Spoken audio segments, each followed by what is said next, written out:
Representative Messmer, as a first-time legislator, you were able to be part of a historic and exciting effort to allow the voters of Indiana to have a say on whether property tax caps should be in the Constitution. Can you tell us a little bit about that? Yes, it was an exciting day yesterday. We got to approve HJR1 in the House of Representatives. I supported that measure consistently.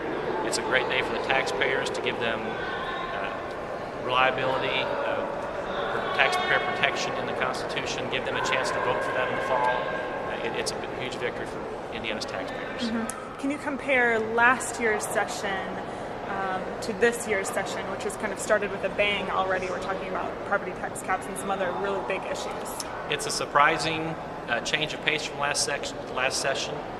Quite refreshing, actually. We hit the ground running. We had committee work and bill work that started on the first few days of session.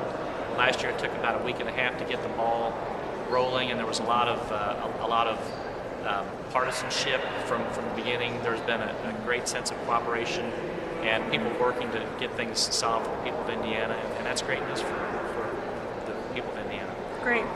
Speaking of working for the people of Indiana, I know that you interact with constituents in your office a lot, and when they call you with an issue with a state agency or a problem of some kind, and it's something that you're able to address, what does that process look like?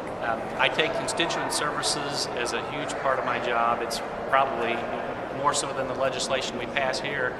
I look at that as my primary responsibility, to look out for the citizens of District 63, and when there's issues that I can intervene and help out with state agencies, I take a lot of responsibility for that. And an example where I've been able to make a difference for the people in my area was the community learning centers. Indiana State had planned on closing 3 of the learning centers in our area, one specifically in Martin County.